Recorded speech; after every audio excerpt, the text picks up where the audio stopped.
I don't see like Today, as we start the show, this one mic. We hail Sunday. There is a pause throughout the stadium as this man sounds like he just coughed up a lung. Just looking around, the Jumbotron shows and pans the cheerleaders, and as it goes down each cheerleader's face, each one breaks up into laughter, which at this particular time destroys half the stadium. The other half is still trying to figure out what the hell just happened. Does this guy need CPR or something? And then at that particular time, I lost it. Devon's brother. Today, Blog Talk Radio. Start the show, this one mic. Phoenix is another place. They got a great training staff. They were able to breathe life back into Shaq. And if you can do that, people talk a lot about their training staff. Blog. Today, as we start the show, this one mic. Yes, today. There we go. Yes, today as we start this show, this one mic. Lots going on. Welcome to One Mic. Before we get into our show tonight, it's just crazy how things happen. I was in an event that we have at Madison Diversity Forum, and our chief diversity officer announced, the kind of senseless violence, the shooting that took the lives of 3 UVA football players, as well as wounded two others, by a player that was on the team. But just more lives that are being taken, and we are a show that talks about sports um, and talks about it. We have a lot of fun about it, but times like this, we want to make sure that we take time to kind of reflect, especially as a former student athlete. Just in the fact I spend a lot of my time with in these spaces with young people, who just their future is in front of them, and to have that taken away from them. And so just want to make sure that uh, we have Lavelle Davis Jr., Devin Chandler, and Deshaun Perry, um, who I know, families and friends and all who are grieving today, and that just all of us from RSG want to send our condolences and our thoughts and prayers just to everybody at UVA community and those family members and friends and folks of these young people who are gone too soon. And so um, I know it's something that we you know highlighted in our chat. We often talk about just you know some things you just can't explain away. So, but I thought we'd just take a little bit of time to just kind of recognize that, and and know that this pain is going to be forever. Hammer and I spent a lot of our time in higher education, and we both have been to funerals of young folks who've gone too long. It's one of the most difficult situations to be in. You and I've been in those spaces, man, and it's yes, sir. it's not nothing you can say. You could just be there for families, but it's one of the toughest things. As an administrator who has been in a space where you just are looking at the potential and the future of all these bright young people, and to have to go and engage a family that is just engaged in something they can't even really explain. So Hammer, um, Yeah, man. Rest in peace, John Vietnam. Rest in peace, yeah, John Alicia Jackson. yeah, Rest in peace, Andrew Thomas. yeah, yeah, One drowning, one medical condition, and one suicide. yeah, Just every time I got the call, man, got the call from the chief of staff about Vietnam. Got the call from you know, got the call from the director of First Wave about Don Alicia. Got the call from from the from Larry Burkwan, early in the morning by Andrew. Shame, man. So. Yeah. And when you have something like this this, brother, it's this brother, this brother apparently is has some melon. My understanding, not again, not to condone, but it seems that way. Dan says he's paranoid, so I don't know. So, but and we've been, these have been issues that have been elevated, and especially in student athletes. It's been a space I've had. One of my interns is a student. My intern is a student athlete, and we talk about this all the time, and have been raising these issues, as well. So, nothing should result in something like this. But it's just, one was a former Badger, don't you? Yeah, was a former Badger. Yeah. Chandler. Yep. Transferred from Wisconsin. Yeah, from Wisconsin. And Leonard was very classy by saying, "Once a Badger, always a Badger." So That's appreciate that of Coach. That's right. Yeah.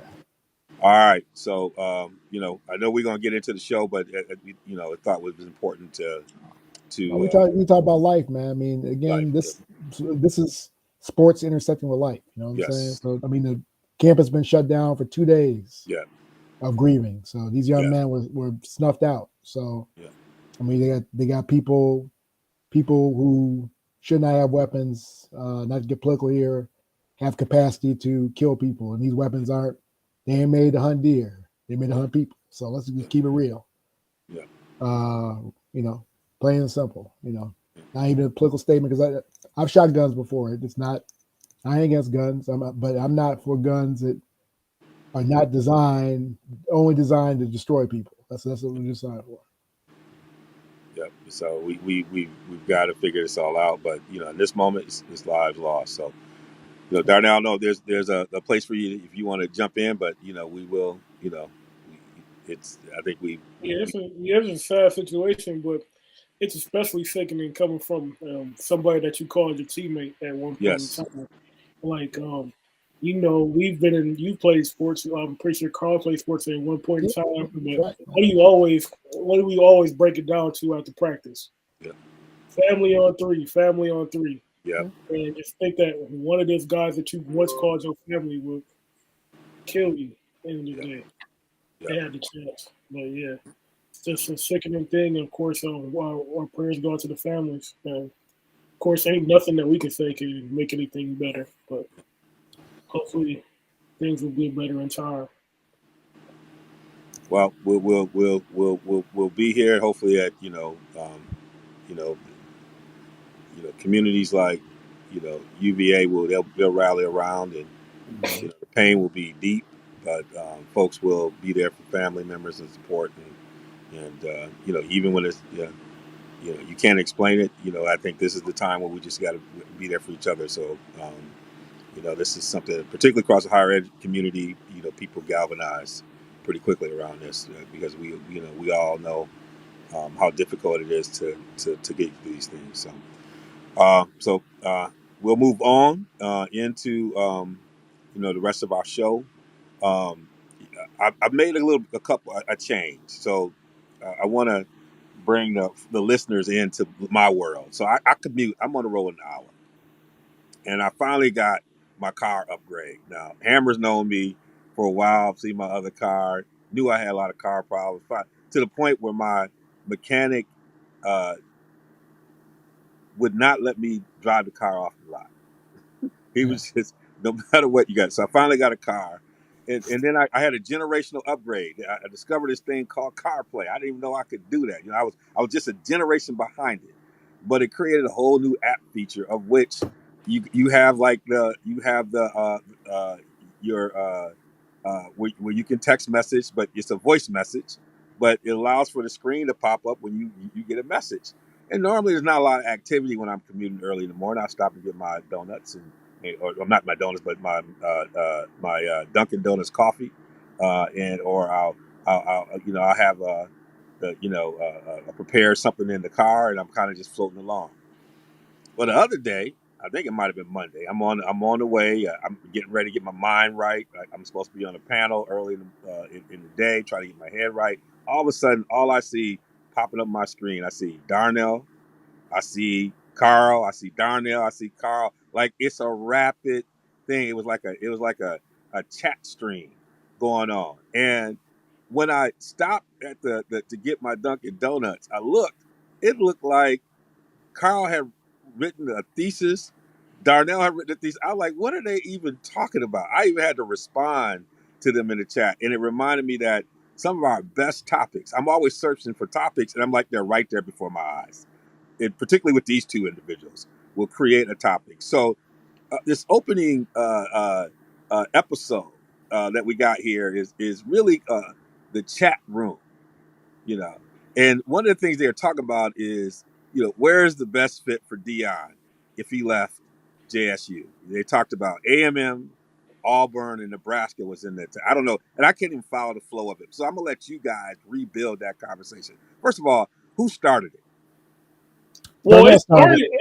Well, I started that last one, and also started the original conversation as well, because it really started a week ago. Well, not a week ago, a few days ago, when I heard a rumor that Dion was assembling his staff, trying to possibly, on a hypothetical basis, that if he were to take the Nebraska job, because I guess there's been talks that that job might be open to him in this coming up off season. So he was calling. I guess he was calling assistant coaches saying, "Hey, if I were to go to Nebraska, would you come with me?" And that's where it originally started. We had that conversation with Mo and I think Carl was in there as well. Yeah, I was in there. And I brought it up. I started thinking. I started thinking because then the weekend happened after that, and then A&M lost again. Now they're on a 6-game losing streak. They 3-7. They're not going to make the bowl game.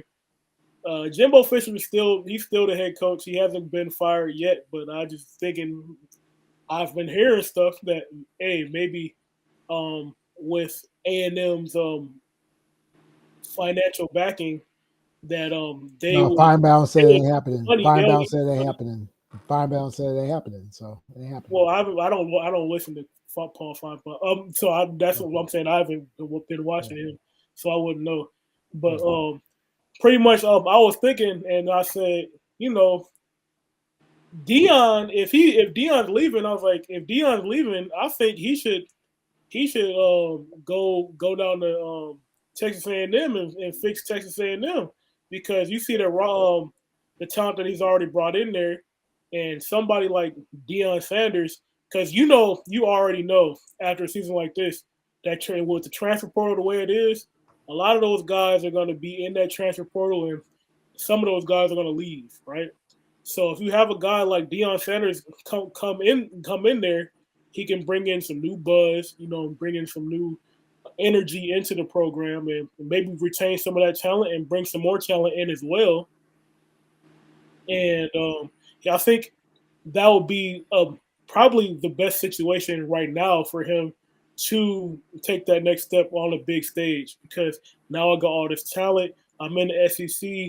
I get to go against Saban, but it's not the same thing as it's not the same thing as me being at Auburn, where, if he's at Auburn, he has to rebuild. The cupboard is bare right now. He has to rebuild the roster. You can rebuild that very quickly, man. Like Gene Chizik did, like Malzahn did, like Pat Dye did, and well, he doesn't have to rebuild Texas A&M. That's the thing. Yeah, he has to rebuild Texas A&M because they got bad culture there. They got bad administrators.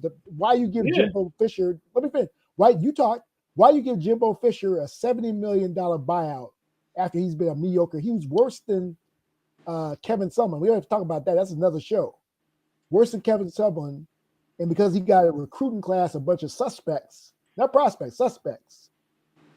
This cat gets a $70 million buyout, and you're right. The oil people might buy him out. He needs to go. I mean, he's a worse, like Mouth of the South said, he's a worse coach in the country. He's done the worst coaching job in the country. So why do you think it's a problem for him to fire him if you already say that he's the worst coach in the country? Again, I just think that 70 million, and also I wouldn't want to follow him. That's about I wouldn't want to follow him. The thing is, if you're Texas A&M, you have the money where you can do whatever you want to. So you can hire him if you want to. So 70 million it's not irrelevant to them. They gave a mediocre coach a $70 million buyout, man. They gave him they gave him all that because first of all, he brought some suspects beat on Alabama campus. last year, and he got the #1 recruiting class in the country. So he a bunch of had that suspects. momentum built. What are they doing now? They So play like all of y'all I'm are telling you witnessing why the they chat signed it. I'm storm. not saying that it was the right thing to do, but hey, no, you said I'm so telling suspects. you why they That's what signed it. Suspects. They're not prospects. Suspects. Every high school player, like D. Wills will tell you, every high school development player is the same. Like they're not the same, but you know what I'm saying. They're players that need to be developed. Again, if he's not doing the job of developing the players, then that's on him. Those cats might not be developed. You can't just say every player is a suspect. I mean, he's been recruiting consistently in the top 10 for the last 5 years, 4 or 5 years. And the players ain't that good, man. Like I said, how are you going to say the players aren't that good? You're in the state of Texas. You got a lot of talent there. Go to Auburn. Go out, Bo Jackson and Deion. Yeah, Bo Jackson, Deion. Man, Auburn, you can win Auburn. But I mean, I can't figure out who's more irrational: Auburn fan base and boosters, or Texas A&M fan base and boosters. Like Texas A&M fans, Auburn feels a little bit more. That's why he shouldn't go there. Auburn, sure. Gus Malzahn he won a national championship. He beat Saban more than anybody on planet Earth right now. And he got fired. Yeah. Again, but they won, and I'm just saying, Texas A&M is a bad place. You're the stepchild of the SEC. First of all, you're really a Big 12 school. Auburn's a stepchild in their own state. Oh, man, Auburn. So Darnell or Carl, what's the argument for Nebraska? Because in some ways, Nebraska might be the better argument. Well, Nebraska's awful too because Nebraska. I just don't see Deion. Deion never been in no cold situation like that, and so I just don't see the cultural fit in Auburn. I mean, excuse me, Nebraska. I don't see the cultural fit. I don't see you ain't getting brothers to go there. I mean, let's just keep it real. You used to get brothers when they were running the bone, and they had Urban Fryer. Nebraska is passe. I mean, it's not a good job right now. That's why again, Matt Rule will probably take it, my understanding, but. There are even some rumors that they might just stay with Mickey Joseph because a lot of people ain't feeling the Nebraska. I think it would be a bad look for Deion, and I think that again, Texas A&M would be a real bad look for Deion because you got all this oil money. You are talking about all this oil money. You got unrealistic expectation. You're in a hotbed state with all this talent. TCU's number 4 in the country. Now think about that. After 1 year, TCU. So you're dealing with TCU, dealing with Houston, you're dealing with Texas. You're dealing with SMU. There's too much talent in the state. That's why, like I said again, you deal with all these schools. But at the end of the day, in 2022, recruiting is national. Recruiting. I agree. You talk to Sonny Dykes ain't recruiting his butt off. I mean, pipelines don't. The pipelines and the relationships. Relationships do matter, but it's not the same thing as it was before. It's like, oh, if I'm a Southern guy, I can't coach out West. That's not necessarily. I just say the cultural fit. I mean, Deion's never been in a Midwest. I just don't see it. He's but the other thing about Deion, but I think Deion has those Midwestern values. But the other thing is, you can get on top quickly in that West of the Big Ten. Yeah. I mean, and then you talk about the competition that's coming in. Then you about to get whooped by Ohio State. That's fool's gold, bro. Well, that's a Buffalo Bills mentality. If I look at that challenge versus, I look at that challenge versus trying to do the SEC West, where you got Bama, LSU, like that's a little bit that has sent people to the graveyard. He would get in Auburn, man, because Auburn, you get that Atlanta feel, you get that. I don't know, man. You got them Auburn people. You said getting Atlanta. Oh, he would get in Atlanta. You said get that what? He would recruit in Atlanta. He would recruit in Atlanta. Don't kid yourself.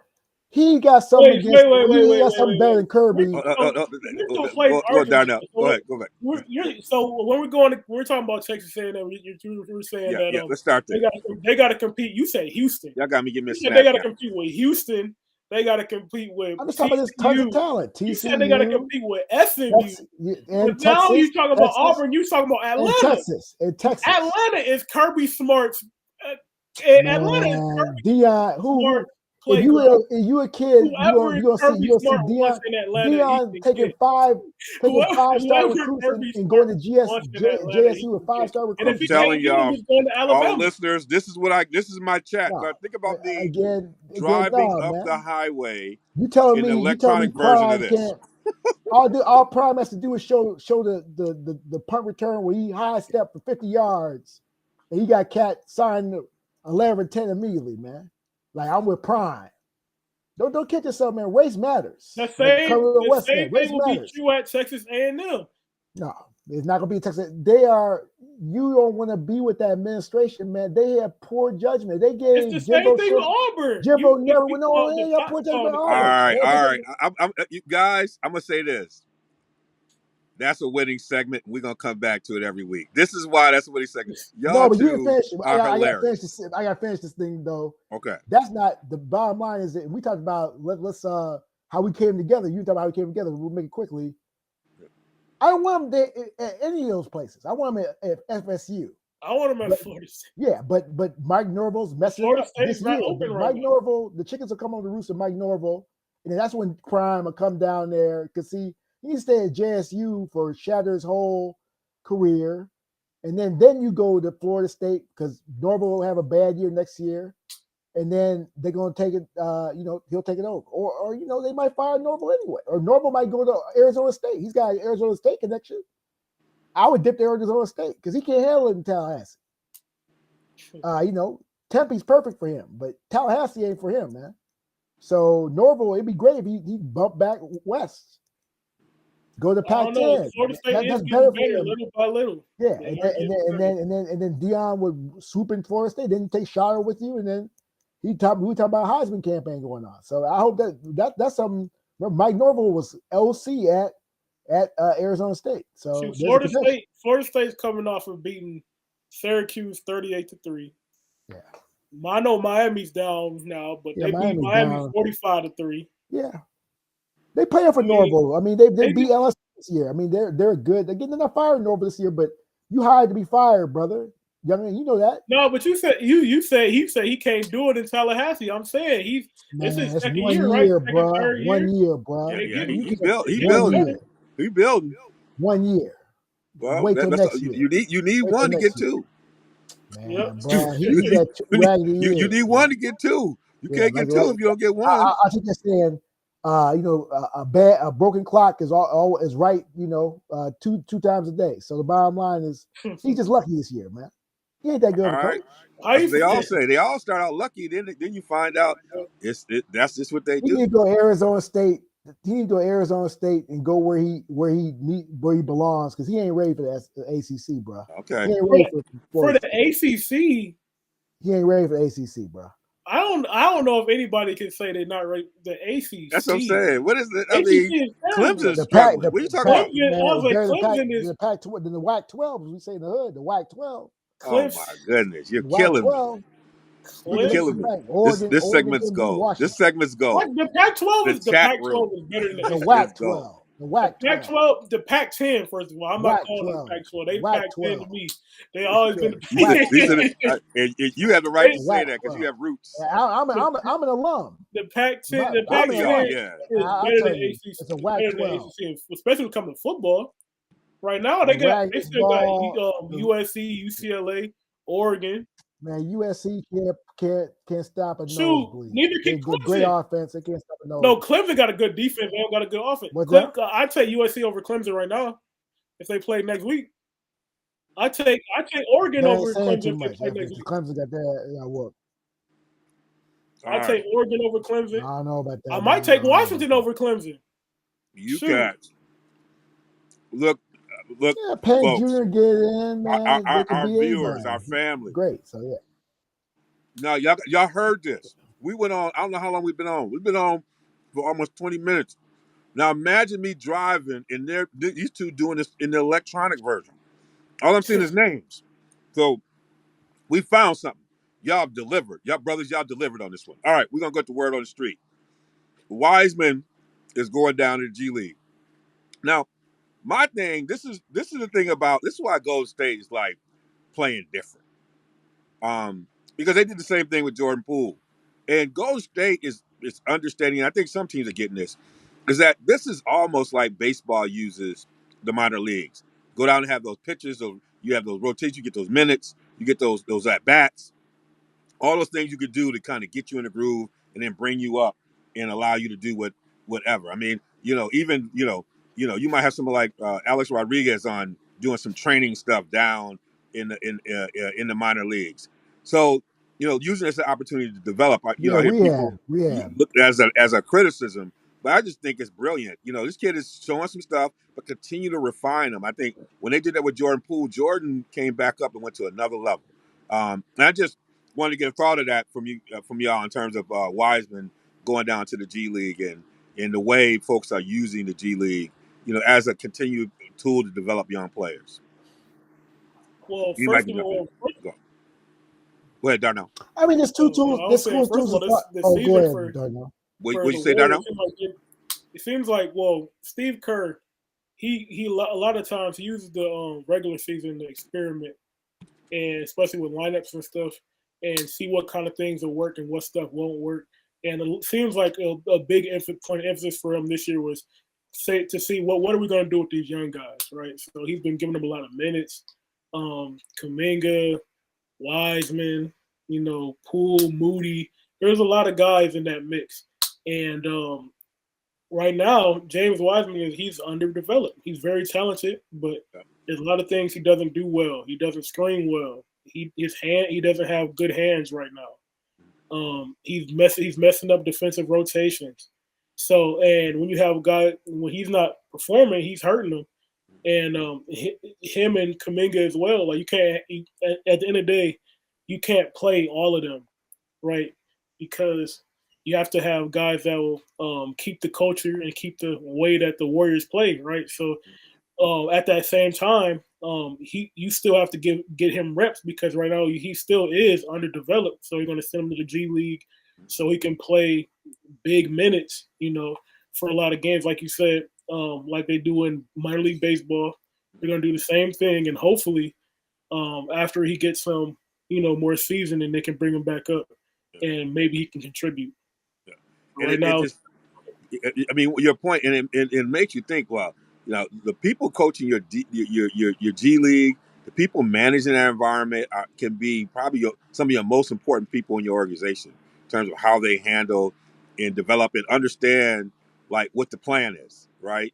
And they seem like they got that understanding. Carl, I know you're about to jump in and yeah, I mean, the bottom line is, that. I mean, it's a spin game with Wiseman. The haters are saying he's a failure, but let's just keep it real. It's kind of like Trey Lance and with the 49ers. He's not played the sport. He had to leave college because of that, bogus investigation. Eventually, he was cleared on. Right. He got hurt the other year, so he hasn't played that much basketball. So he needs to go down to D League. But the haters are gonna say, he's a bust already. He's Sam Bowie, part 2. Yeah. So yeah, that's the thing about it. But no, it's about talent development. He goes down there like Jordan Poole, gets some minutes. He needs to get some minutes. And I mean, it's some good basketball. Then I mean, when I was in Chi last year, I saw some Windy City Bulls games. The Bulls use that very strategically as far as getting players minutes. Getting them again. Get them in situations where they can prove themselves. Like Darnell says, he's got defensive liabilities right now. That can be worked out in the G League level. And you're not losing NBA games. And he wasn't getting enough ticks. So yeah, he goes down there like Jordan Poole, and he gets his confidence, and then he comes back, and then hopefully he can contribute, and he can beat out Kevin Looney and be their center while they draft him. But right now, Kevin Looney is their center. And if I'm them, Kevin Looney is my center of the future. I mean, it's not the future, but for right now, next couple of years, I'm hanging on to Kevon Looney. He does a lot of things right. Yeah. I mean, but I bring him off the bench though. I don't think he should be a starter. I think he's much better bench player than a starter. I think he's starter. As a bench player, he would just be. Matchups would be a nightmare. Oh yeah, he'll be great off the bench. Yeah, and that's why Wiseman got to go because Wiseman needs to be starting. Yeah, but he did. I guess can't forget all the things he did for them in the playoffs, especially. I mean, Kevon, like I said, I've seen Kevon, in person. He's a Milwaukee cat. Saw him at the club. Saw him at the club, man, and he was getting mad love. They hugging him up. He was mad love, man. You know, so yeah. So we'll be tracking that. But I just, you know, I've never had this argument a long time ago with Game Changer about the importance of, you know, development, and I just it was uncharacteristic of the Game Changer not to embrace that when we're talking about, you know, Really? what the That's Spurs were doing. Yeah, interesting. it was weird. It was a weird conversation. I've never had a conversation like that with him. Only other conversation I had like that where he didn't see it was when the Pistons were playing the Lakers. What was the stick? Yeah, what was the stick though? I think part of it he was like, you know,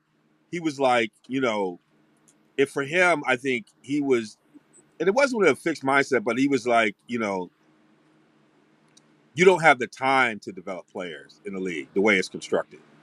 But what I was trying to explain to him is that, I was trying to explain to him is that I think San Antonio earlier, they were building that blueprint of how you do it.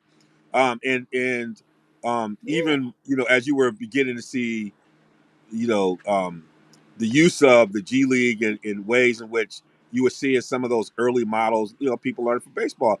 And like, you know, it's this growth mindset. You know, we define these folks so early.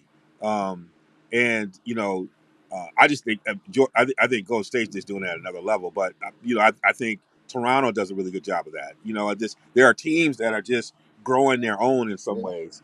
And it was just a weird argument because he normally not like that. The only other argument I ever had like that was at his bachelor party, along with a good friend of mine, Cecil Youngblood, who's his college coach.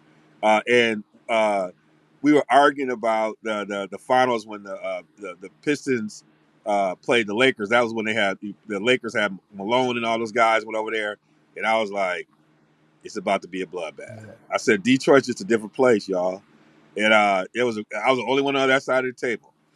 And then that's when we had Detroit basketball was born. So that was the only time I had that conversation with him. So, but it's good to kind of see what they're doing with them. Now, the other thing, on the word on the street, is we got the rankings came out for college football. And so what do we got? We got Georgia at 1, Ohio State at 2, Michigan at 3, TCU at 4. So those kind of hold. You got Tennessee at 5. LSU at 6, they were at 7, I think last week. Southern Cal at 7, they were at 8. Alabama at 8, they were at 9, I think, at the previous poll.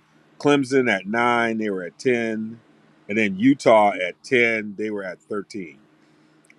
Oregon dropped out to 12. And so that's where we are in terms of the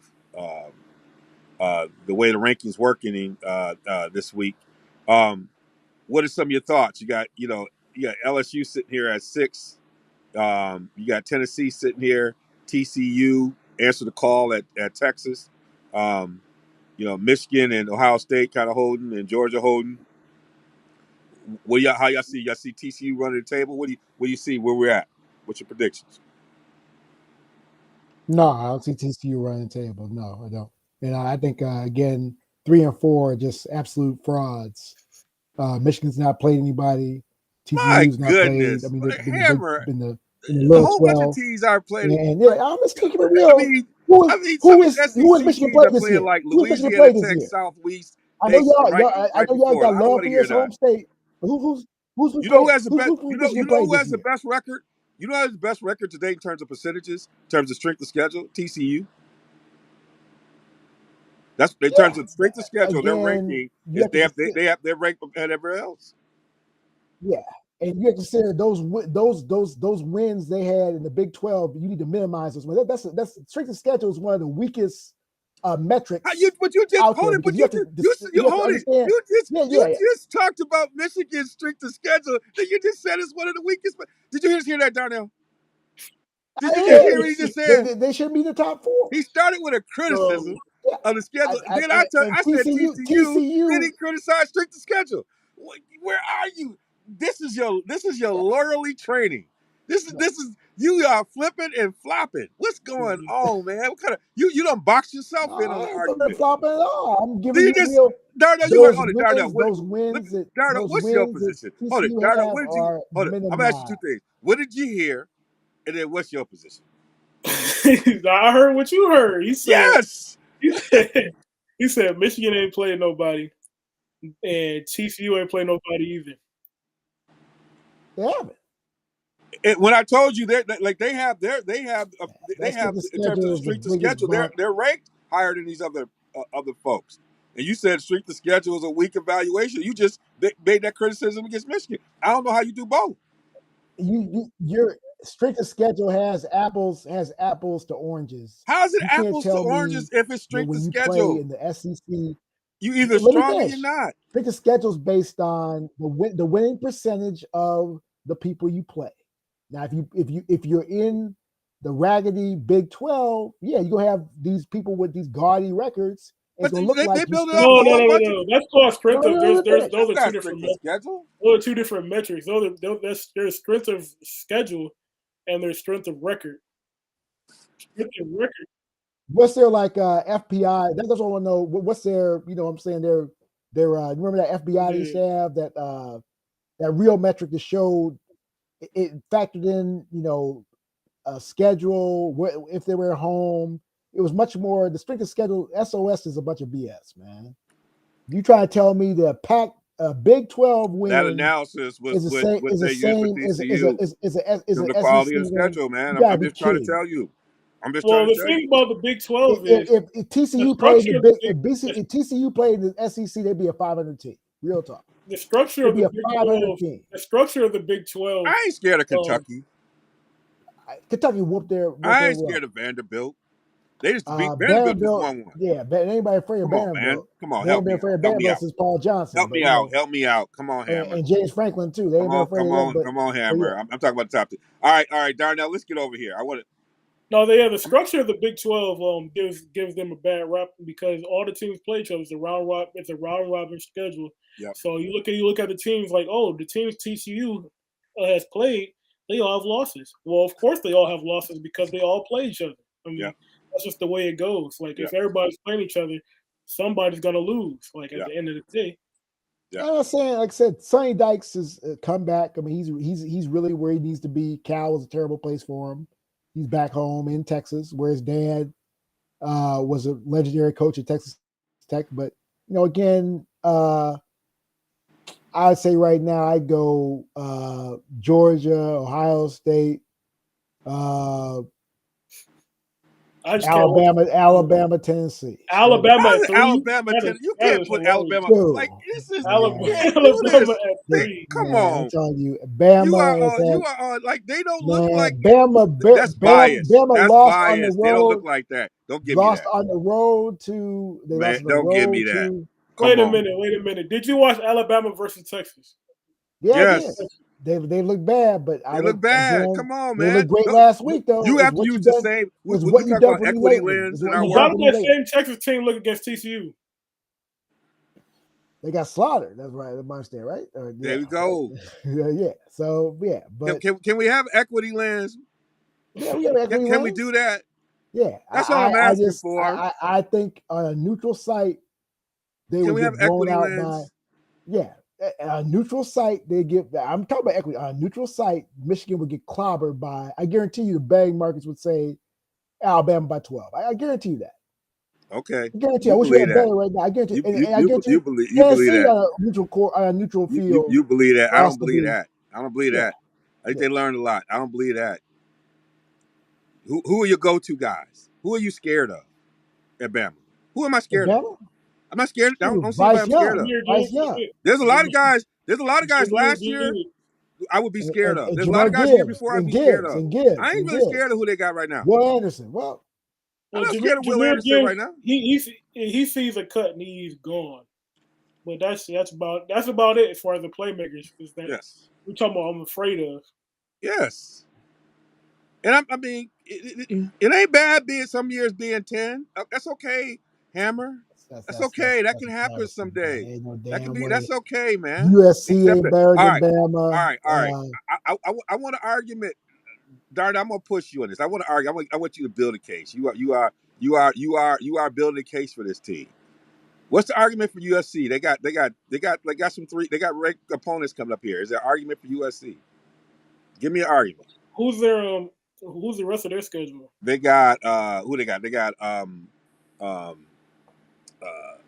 they got Oregon coming up. Let me see what they got here. I can tell you right now. Yeah, UCLA and UCLA. They got Notre Dame. They're gonna lose that game. UCLA. They got UCLA, Notre Dame, and then they got Notre Dame. a They're gonna ranked lose team that in the game. They're gonna championship. lose that game. I mean, Freeman's ball. They blocked 4 punts, 4 straight weeks. But I'm not saying they win those games. Do you have a case? They beat Notre Dame. They got a case over who? Yeah, if they win it, they're gonna be a case because they want you. Do they want USC? I mean, this is not. This is not equitable. You talk about equitable. This is not equitable schedule. Like I said, first of all, 4 teams is not equitable. We need 12 teams. We No, you don't need 12 teams. I'm sorry, you do not need 12 teams. We don't need 12. 12 but teams right now we only got 4. We can only work with 4. Okay, yeah, and again, they're gonna politically they're gonna give USC probably the 4th spot if they went out because they want to see USC. I mean, that's why Rick and Riley went there. He went there because he knew it'd be an easier path to the playoff, and he knew the SEC wouldn't be. Wait, so what are the scenarios here? So like. If they went out, they're probably gonna get in the top 4. They beat because Dame and they beat Ohio State or Michigan. Somebody's gonna lose. Yep. Yeah, Michigan's gonna lose. Let's go. Michigan and get you just hate because you gotta hate. This is it. You just hate because you gotta hate. I understand you. I understand the Lions. I understand the Lions beat the Bears. Don't take it personally. I understand the Lions beat the Bears. Campbell came in there. Campbell came in there and beat the Bears. I feel your pain. And Justin Fields at Buckeye. I understand that, man. Don't let that be personal. Justin Fields get a personal vendetta against Michigan. Talent development, man. We don't make me just say go blue. Don't do that. Win in Chicago this year. Come on, man. What are we talking about? You just throwing stuff out. So then if they lose, what you gonna say? If they lose, hey, now I eat if crow. Ohio State lose, what you gonna do? Like I always do. When I eat crow, won't I? And Darnell eat crow too. I'm about to send you some gravy. We have our little arguments. I'm right, he's wrong. Go with that crow. He's right. I'm wrong. You have the likelihood of TCU losing. TCU could lose. And Michigan, Ohio State could lose. So that's gonna open up. That would open it up for USC if they ran the table. Again, it's possible for them to win. I think UCLA is gonna ruin it. I think Chip's gonna beat them this week. I think USC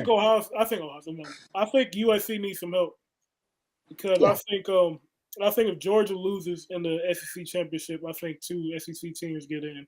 Yeah, if Tennessee looks impressive, I think I see Tennessee might possibly backdoor their way back in there.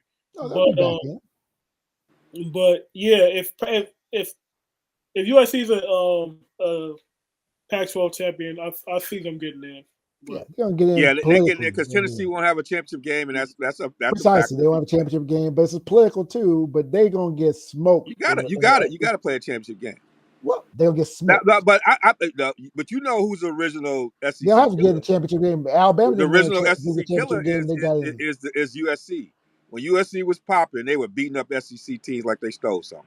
Yeah, that's true. So like, let's get it real. Let's not act like the only thing that allowed SEC to rise. The thing that allowed SEC to rise was Pete Carroll going to see the Seahawks. Let's get real with it. Let's get real with it. Because Carroll got in. Pete Carroll going to the Seahawks allowed for the SEC to rise. I agree. Because he was beating them down. So I'm going to keep it real. Like, we going to get those. And they hired the wrong successor. They had the wrong successor. But nobody wanted the job, but they want to follow Pete. Yeah. I'm just trying to keep it real over here, so we keep it real in these streets. Pete's one of the best coaches. He's shown that this year, man. His job with his job with the Seahawks this year has been amazing, man. We got Geno Smith throwing 70% ball, man. Come on, man. All right, y'all. The plot thickens. We'll get to the site, but the plot thickens in the NFL. A lot of stuff happened. Philly takes the L to the Commanders, man. You know them 1972 Dolphins was raising them glasses after that one. But it didn't come without controversy.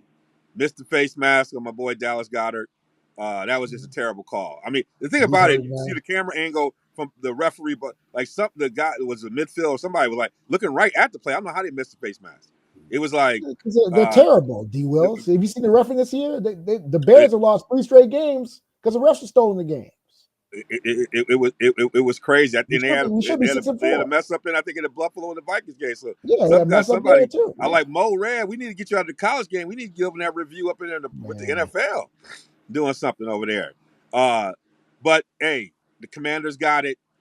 Man, is there anybody more inspirational than Ron Rivera? I mean, Ron is watching with his team afterwards, and just a coach that folks that play all the stuff he had to deal with that organization, and keeping these cats focused was amazing. But if we looking at Philly was struggling with stopping that run. Because First time Jordan's they had to out. play from Jordan behind. Davis out. That's why Jordan Davis out. Yeah, because Jordan's out. Yeah, but Jordan's out. How long is he out? Like 4 or 6 weeks, right? Yeah. So right I mean, what'd you see? What'd you see in there that you worry, or is this just a blip? I'm worried, man. I didn't see great separation by AJ Brown. Now Dallas Goedert's hurt. He's got shoulder problem. That's not good. You got a shoulder problem. You're a tight end. That's a problem.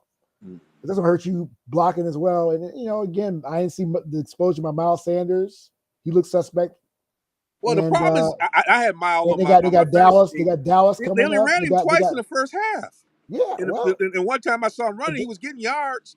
Like talk to Sirianni. I mean, he went away from the, and also they didn't have, they sure run the ball more because of what they had, like 39 plays. It was a debacle, man. That play call was debacle. So no, I just again, Jalen balled, so it wasn't his fault. But the other cats, Devontae balled. I told you, I think he's still overrated. He balled. But the bottom line is that, all he's doing is balling. All he does is catch balls. That's all he does. Yeah. All he does is catch balls. Every other game. All he does is catch balls and touchdowns. That's all he does is catch balls. He can't play. The way he was picked, he should be King Kong. He should be better than Justin Jefferson. And he ain't that. Please. Justin Jefferson's the man, dude. That's called moving the goalpost. Talk to me, Darnell. Nah, he said he should be. Devontae Smith is a good number 3 receiver. That's what he is. Good number 3. You say he wasn't gonna make it to a second contract. He's gonna be out of the league. I think he might not. Don't make us go get the tape. Like Juju, he might not. Don't make us go get the tape. Darnell, what are some things you were looking at as it relates to Philadelphia?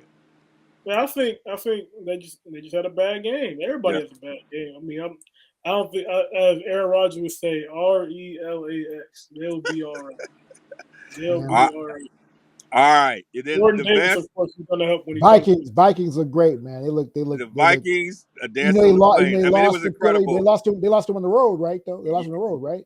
Yeah, but the Vikings, they're a better team. The Vikings number 1 right now, no doubt. You talk about luck, man. Now they were on their way to losing until the Bills couldn't get out of the end zone on the sneak and missed up snap and everything else. But you got to give them their love. I feel like, but people don't want to give them the love. I give them love. Those are haters. They don't like the Vikings, but Kevin O'Connell's coach of the year right now. No question. That dude come in and change the culture in 1 year. I mean, amazing. I mean, change the culture. And Zimmer was supposed to be the culture guy. Man, that was the best firing that happened, man. But Zimmer, I told y'all 2 years in a row, Zimmer was driving a Ferrari like it was a Model T.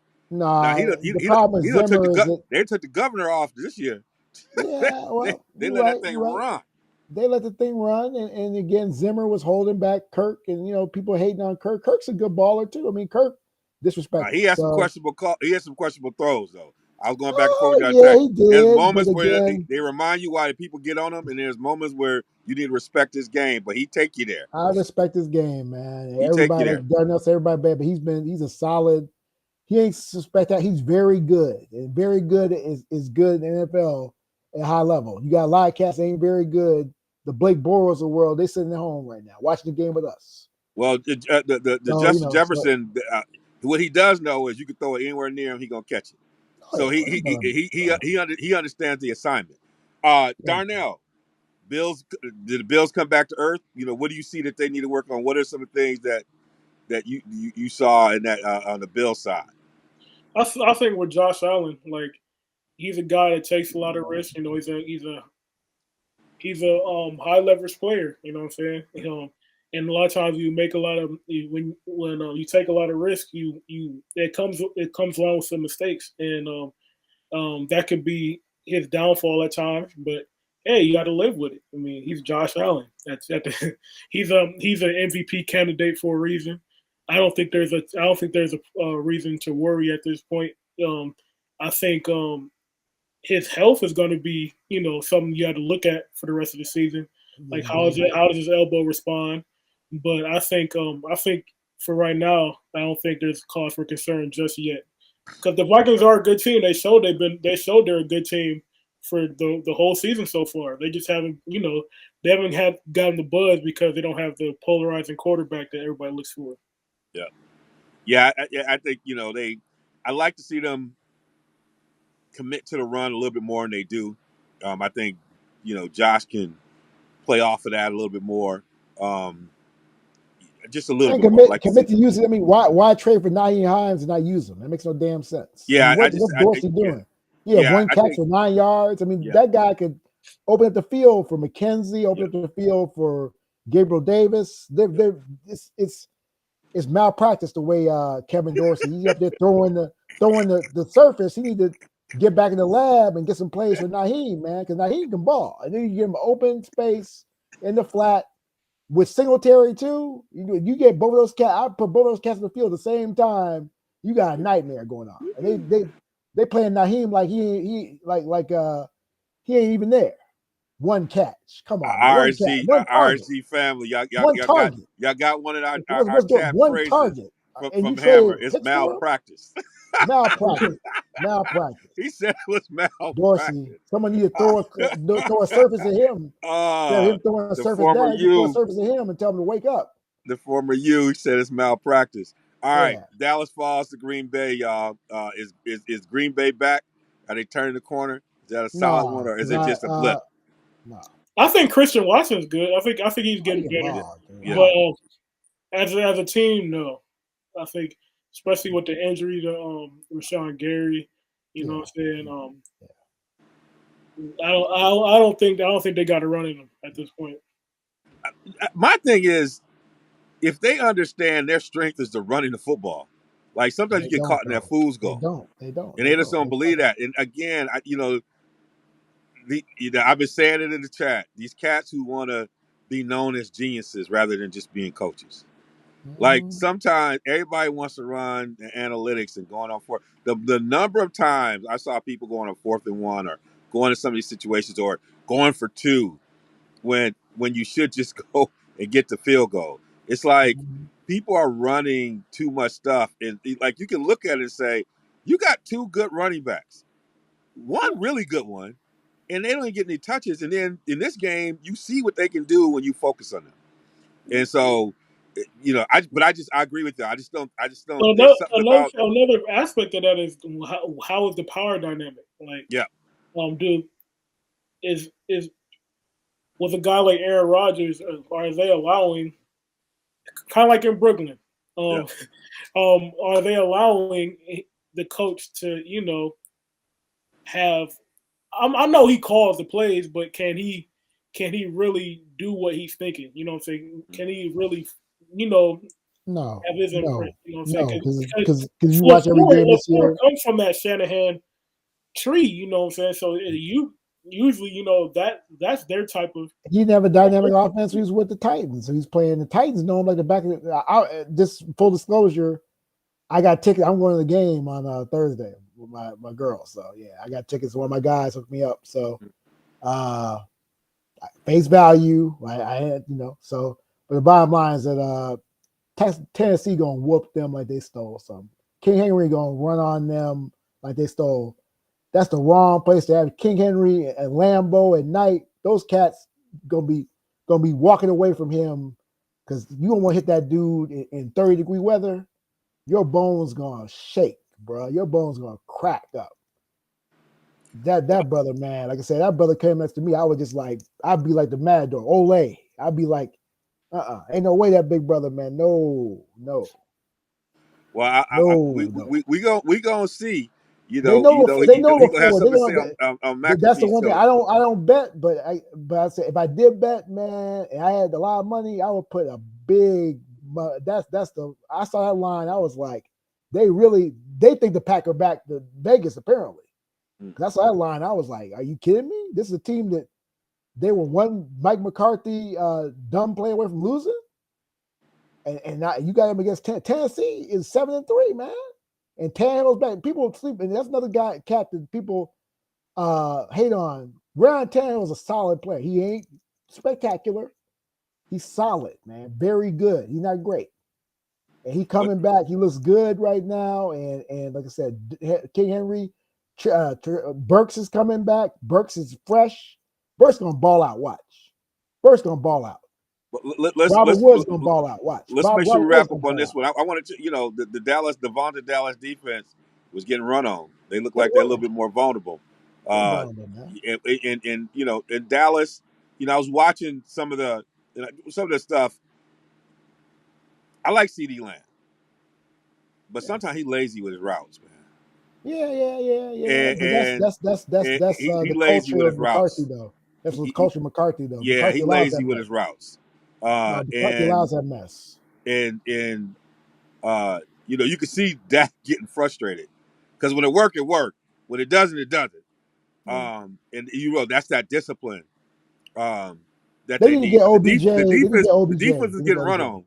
They didn't get OBJ. OBJ would bring some culture there. Yeah, and would bring some culture there to Gallup and to. Wait. Remember the conversation we had last year about Odell? I couldn't help but think about that. Yeah. I'll eat crow. Odell Beckham is a team cancer. I thought he was done. Yeah, I agree. I was wrong about that. I was wrong about that. He was a good citizen, but he can be a cancer. Now, can you admit that? He can be. He wasn't last year. He's talking about Odell bringing culture. Yeah, that's what happened to Super Bowl, man. He brings culture now because he knows how to win now. You play hurt.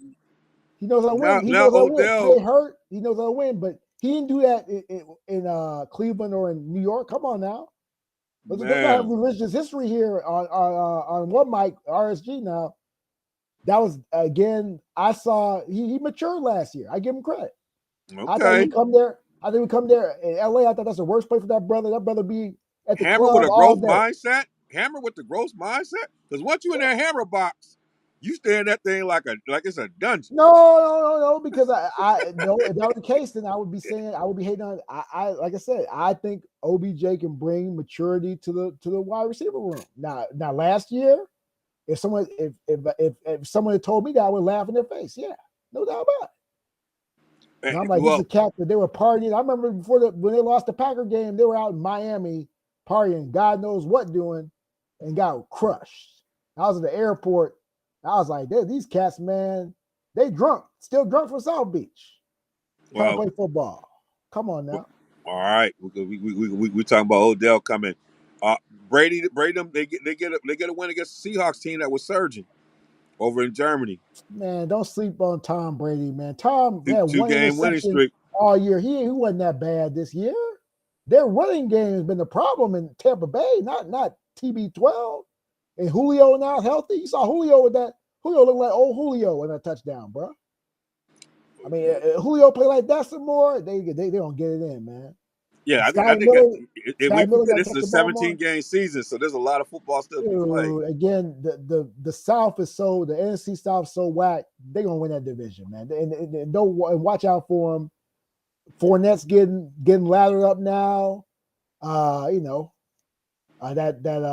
What's his name? Otten is a good player. They got the line. I mean, Worth's playing. I mean, they've got a patchwork line, but they playing hard. I mean, I give them credit. They're playing hard, man. So, so the bottom line is that the defense is tight. Our condolences to Devin White, his father passing. You probably know about that. So, the young man, pray for the young man. If father passed, it's very difficult. So the bottom line is, especially that young too. His dad was young, so yeah. But the bottom line is that Tampa Bay looked good, and Tampa Bay's, you talk about back, they back. Brady's back, and Brady was really. I mean, he had 10 touchdowns, 1 interception. That people were acting like it was flipped. It was like 1 in 10.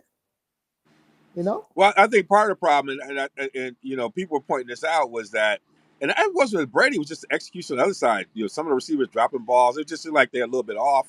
But I felt like because they're in such a weak division, they can right the ship without a lot of pressure. Whereas you Green Bay, they got a juggernaut in their division, and it's just hard to right the ship with all those other people competing for, those wild card spots.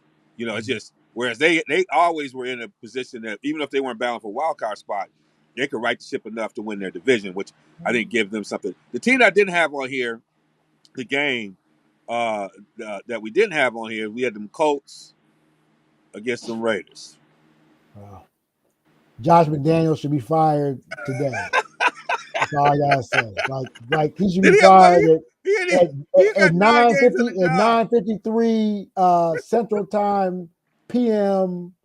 Gone. I mean, he's the worst coach in football. He turned a playoff team into a raggedy team.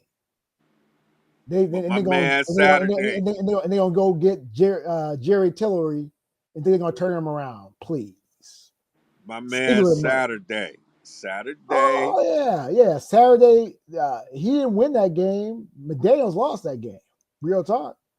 They blown 3 17-point leads this year. I mean, Devontae's gonna ask for a trade. Watch. He'll be like, to the point where you got my man Carr out there in the press conference, just like everybody doesn't care the same way. I mean, he just had to let it all out. Darnell, you watch this. I mean, Saturday had him running the football, had him focused. McDaniels over there, that Belichick coaching tree. Woo. What were your thoughts? One thing an offensive line guy gonna do is run the ball. But hey, except you, Andy Reid. JT had a great game, and he just kept on calling his name. I was like, go ahead. Except if you Andy Reid, that's Andy Reid's the only offensive line coach, former offensive lineman I've seen who doesn't like to run football. But you're right. He went with the right cat. I mean, when they had Westbrook, they ran Shady. They ran the ball. When they had Shady and Westbrook, they ran the ball. When they had Shady and Westbrook, they ran the ball. In Philadelphia. When they had Shady and Westbrook, they ran the ball. They had Westbrook. They had all the people, and the time when you need to run, he would not run the football. Well, and he had a great running back. I'm just like, man, but you were saying, as you were saying, Darnell, you said you get an offensive line. He ran the football. Didn't he have I don't know if he had one time. He had like 6 linemen or 7. He had some formation. I don't know what he had. That's what.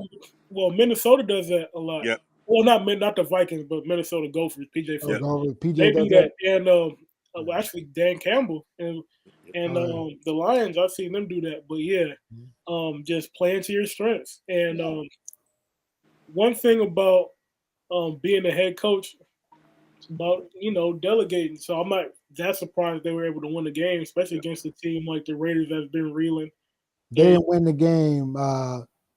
Again, Raiders lost the game. It's real talk because they got the worst coach in football. They got a guy who's an OC. It's like I was thinking about preparing for this telecast tonight. Josh McDaniels like the AAA player. They call him in baseball quadruple A players. So you say he's on the all North Turner team? He's on the all North Turner team? No, because North Turner actually won some North games. Turner's better than him. Yeah, much better than him. North Turner won some games. This cat gonna get fired after 2.5 seasons and be gone. Is he Rich Kotite? Where you putting him? I put him at what's his name?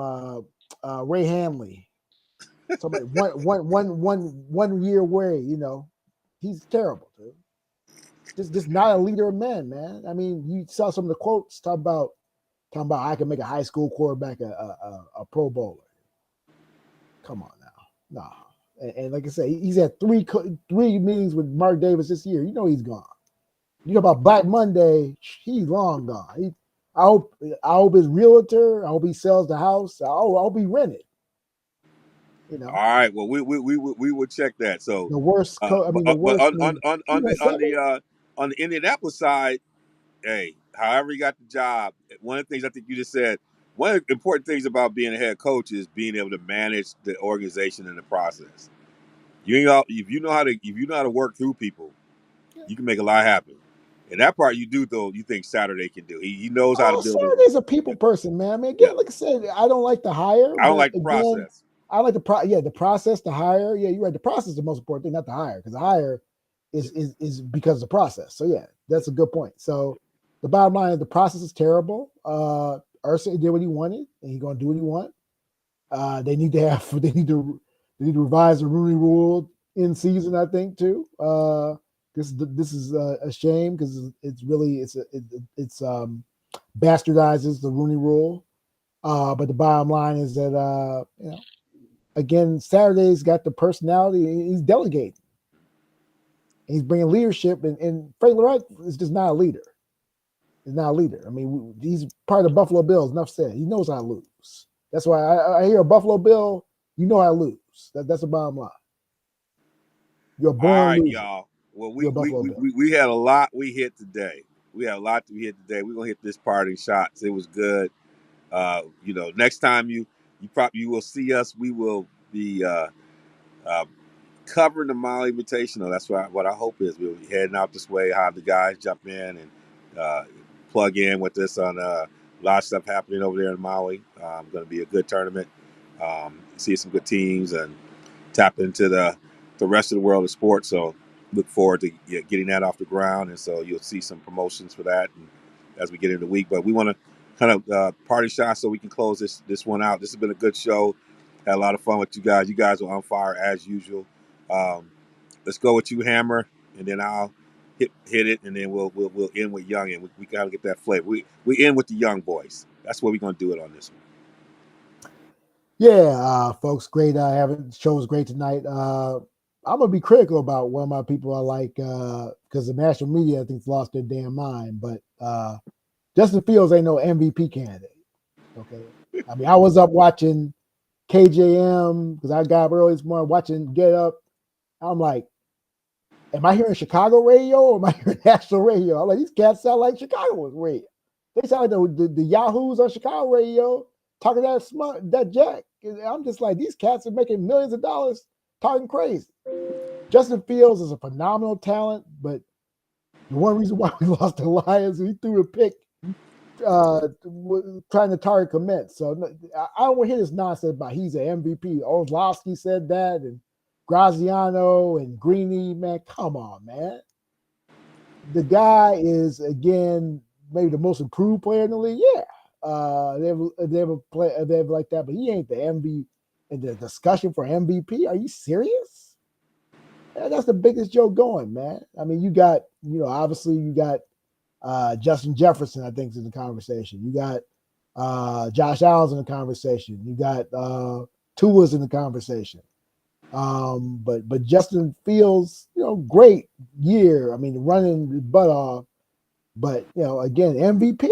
Now, come on, man. I mean, this ain't fantasy. This is real football. I'm a Bears fan, but I ain't gonna lie though. I was in the bar, the Bear bar, the one Bear bar in Madison, and he blew the lead, and me and my guy Mark Richardson. Shout out to my guy Mark Richardson, Unfinished Business. Great businessman. If you want to do again talent development, and we walked out with our heads down, and the Green Bay fans like the same old Bears, the same old Bears, just talking smack, the same old Bears, and they laughed. And I was like, I couldn't say nothing. This is the truth. The same old Bears. All right. That's a great one. That's a great honest power shot. Thank you, Hammer. That's reflective. I will say, we always want to throw some light on our sister Brittany Griner, and so we just want to make sure that we continue to share that light.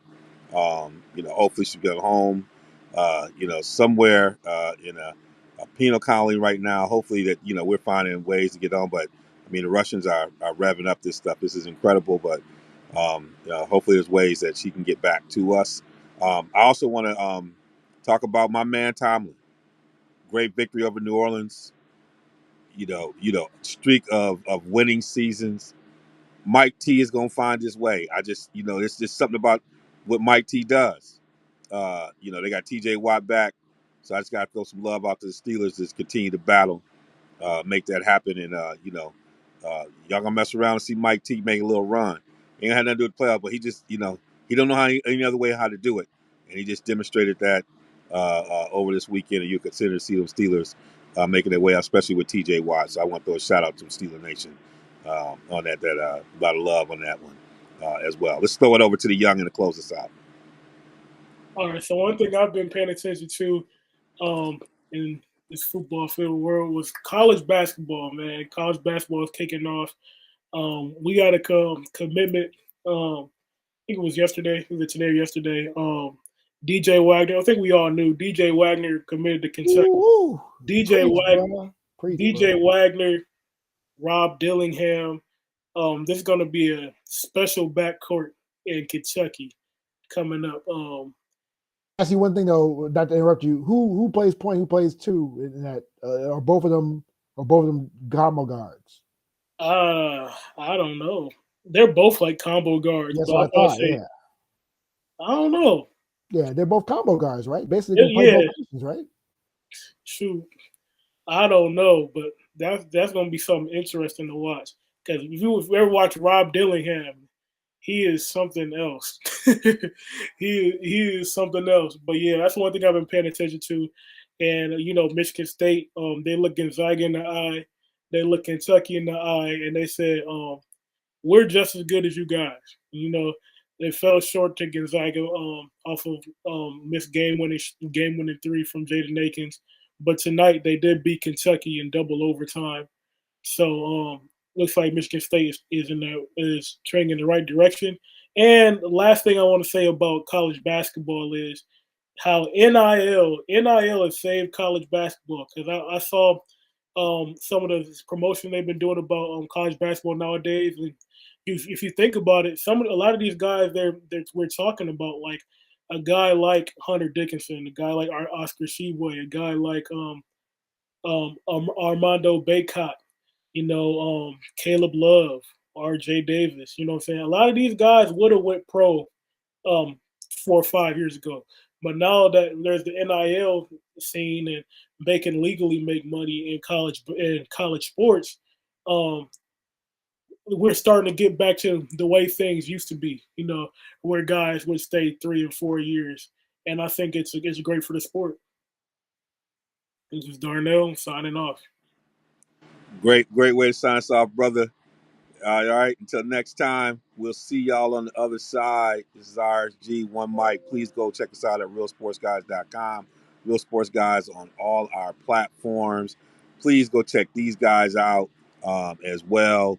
I'm gonna try and bring this stuff up just so that we can get their stuff together. I think we got the stuff right here. You can catch us here on our different tags, on all the social media platforms. Come check these cats out. Until next time, we'll see you on the other side. We'll see you live from Maui, y'all. Peace. Yeah, I don't see like yes, today. Yes, today. As we start the show, this One Mic. We hail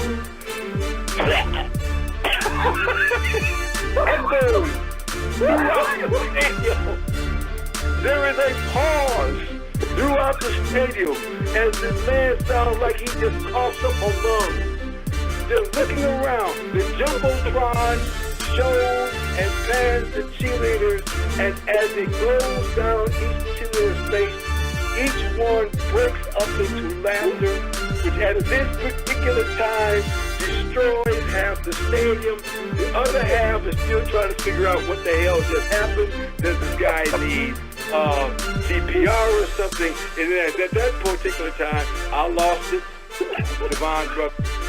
Yes, today. Plot Thickens Radio. Start the show, this One Mic. Phoenix is another place. They got a great training staff. They were able to breathe life back into Shaq. And you can do that. People talk a lot about their training staff. Plot. Yes, today.